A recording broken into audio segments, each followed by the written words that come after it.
Atenção Brasil!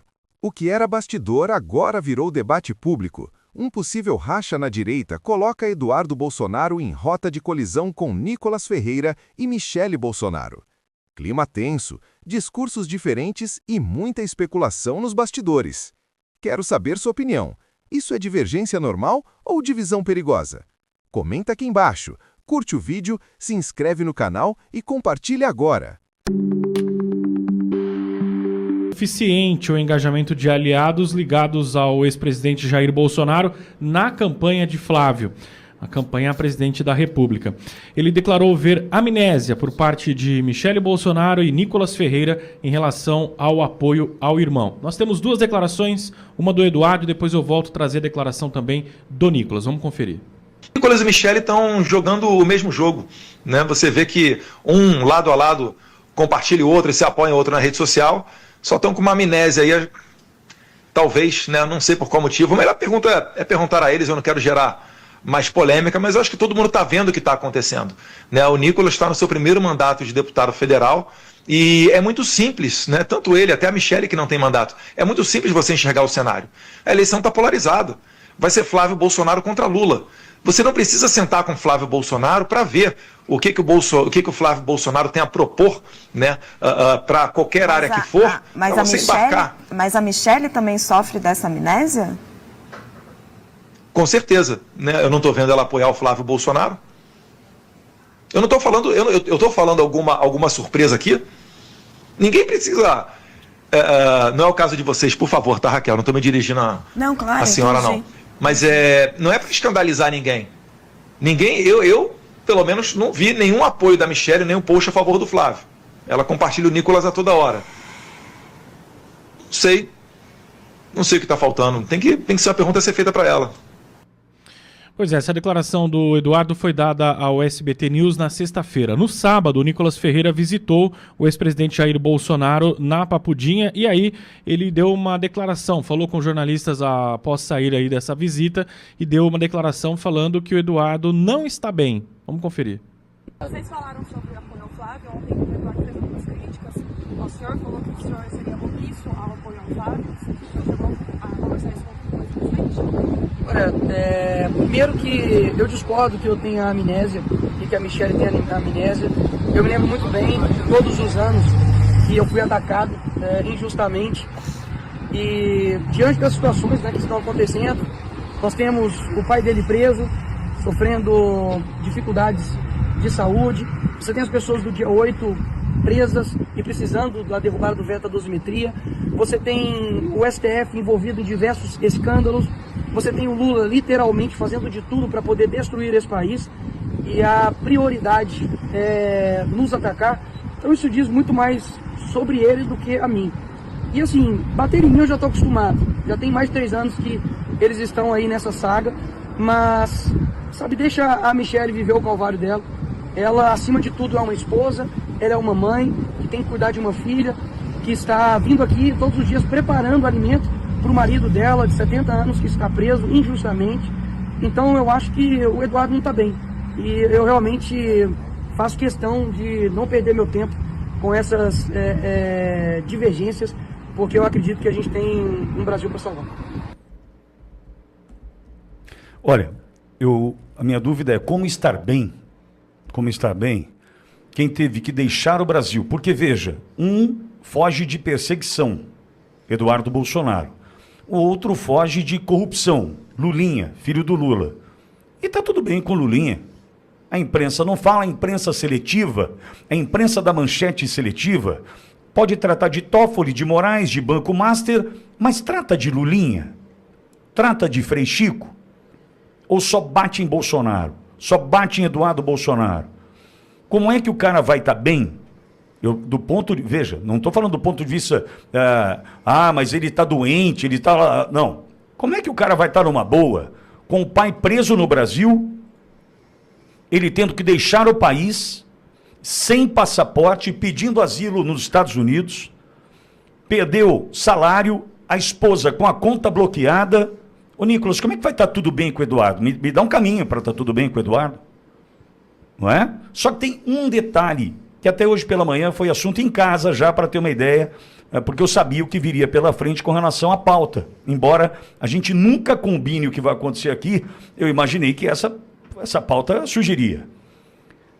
Eduardo está nos Estados Unidos, hoje sem mandato, hoje vendo o pai preso e podendo falar verdades. Ele está nessa condição. Enquanto que, no Brasil, muitos apaixonados, e desculpe essa palavra, não entendem, às vezes, as críticas que surgem. Por quê? Quando eu falo do presidente Bolsonaro e defendo o presidente Bolsonaro, e farei isso todos os dias, eu estou falando de quem liderou o movimento, que colocou essa gente ali, ou ainda vai colocar essa gente ali. Veja, tem gente que já se elegeu, tem gente que vai se reeleger, tem gente que vai se eleger pela primeira vez, e nós temos um homem preso, um homem sem liberdade, um homem sofrendo tudo o que sofre por conta ainda das consequências da facada, que o Brasil não trouxe a resposta através da Polícia Federal hoje do Lula. E com relação à dona Michele, eu vou poupá-la pelo seguinte motivo. Primeiro, pelo respeito ao presidente Bolsonaro. Segundo, pelo respeito à esposa de um homem preso que pode estar tentando de tudo para vê-lo livre. Eu preciso dar esse crédito. Farei isso. Respeitosamente, farei isso. Entretanto, o apoio ao Flávio terá que surgir, independentemente de rusgas familiares, independentemente de qualquer outro problema que tenha no bastidor, esse apoio terá que chegar. Por quê? Um dependerá do outro. Vejo dona Michele, candidata ao Senado pelo DF, precisando, é claro, do Flávio ao lado dela. Vai o quê? Pôr o Lula do lado? Vai pôr quem do lado? Vai pôr como é que chama lá? O Ratinho Júnior do lado? Não, vai pôr quem do lado? Não, vai precisar de Flávio, óbvio que vai precisar. E vice-versa. Então, acho que a questão familiar, eu não vou discutir. Agora, temos um homem preso, temos um homem que liderou tudo isso, e temos um filho afastado do pai, afastado do seu país de origem, cassado injustamente o seu mandato em função da perseguição, porque Eduardo não poderia voltar para ter presença na Câmara, porque inevitavelmente seria preso.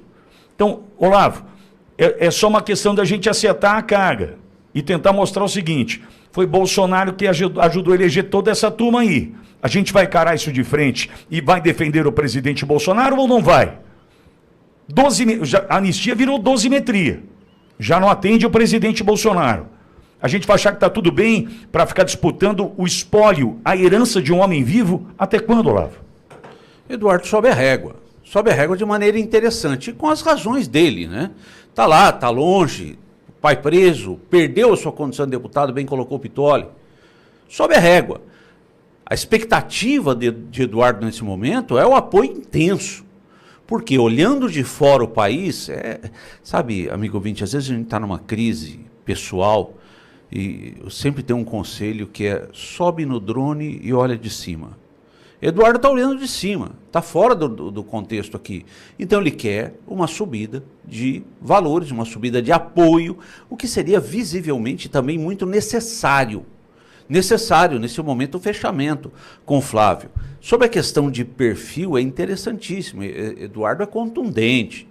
Eduardo fala fortemente, intensamente. O perfil de Flávio é o perfil do candidato à presidência, o cara mais conciliador, o cara com valores, contudo, um pouco mais conciliador. Bom, em relação à dona Michele, não dá para dizer, ela apoia o presidente. Ou nós podemos imaginar que Jair Bolsonaro não conversa com dona Michele sobre questões políticas? Claro que conversa, sem dúvida. Dona Michele tem uma crise também importante, a olhos vistos, emocional. Ela vive uma condição que na história dela, numa projeção de futuro, se ela tivesse há tempos atrás pensando no futuro, jamais imaginaria viver. Jamais. Contudo vive, contudo apoia o presidente, contudo é braço direito dele, contudo participa de interlocuções, não tenho dúvida disso. Agora, a mensagem de Eduardo que fica é: vamos ficar espertos, porque o nosso inimigo, a nossa parte contrária, está esperta. vamos nos unir e caminhar em uníssono. Walter, quero te ouvir também sobre a fala de Eduardo e, na sequência, a fala de Nicolas. Vai ficar bravo comigo, Pitoli? Eu não fico bravo com ninguém. Eu sei. Eu estou falando isso porque muita gente vai comentar aqui depois do que eu falar isso no chat, mas eu achei péssimo. Eu não concordo, desculpem. Acho que roupa suja se lava em casa. E acho que o nosso inimigo, o Olavo, querido amigo, vai aproveitar exatamente esses nossos dissensos para os furos no casco da nossa nau aqui, para nos afundar. Eu partiria da primeira questão, que é o seguinte: será que alguém da direita não vai votar em Flávio Bolsonaro porque o Nicolas ou a primeira-dama Michele Bolsonaro não está fazendo campanha suficiente? Será que isso é definitivo para nós? Será que isso vai mudar o modo de pensar ou o voto de alguém? Para mim está claro que não. Quem vai votar no Flávio, vai votar no Flávio. Nós precisamos, se a gente precisa de unidade, a gente precisa de unidade, não é assim que a gente vai construir unidade. Me desculpem dizer isso. Tem uma equação que eu aplicaria nessa história, que é a mesma quando a gente vai num shopping e está devendo um monte no cartão de crédito e quer se empolgar para continuar comprando. Eu posso, eu devo, eu preciso. Eu acho que antes da gente falar qualquer coisa, porque eu me lembro daquela sabedoria milenar, a palavra depois de dita, a flecha depois de lançada, a pedra depois de atirada, não tem volta. Para que atacar desse jeito? É da natureza do Flávio. Eu não estou dizendo que o Flávio não é perseguido, eu não estou dizendo que tudo que está acontecendo conosco no Brasil não é verdade. Eu próprio sofro disso, é um absurdo o que está acontecendo aqui. Ele teve que se exilar nos Estados Unidos, não estou dizendo nada disso, tudo isso é verdade. Agora, para que falar, por exemplo, que o Nicolas está no primeiro mandato? É para desvalorizar o cara? Eu acho que o Nicolas é um cara gigante. Para que dizer que a primeira-dama que está padecendo o que ela está padecendo, como vocês disseram, vivendo o calvário que ela tem vivido, trazê-la para esse holofote e colocar, assim, essa pressão em cima? Então, eu achei desnecessário, com todo o respeito, e acho que nós precisamos repensar esse tipo de atitude. Nos últimos dias, ganhou força nas redes sociais e nos bastidores da política a discussão sobre um possível racha dentro do campo conservador brasileiro. Declarações públicas, posicionamentos diferentes e disputas por protagonismo levantaram questionamentos sobre a unidade da direita. De um lado, Eduardo Bolsonaro mantém uma atuação mais internacionalizada e ideológica.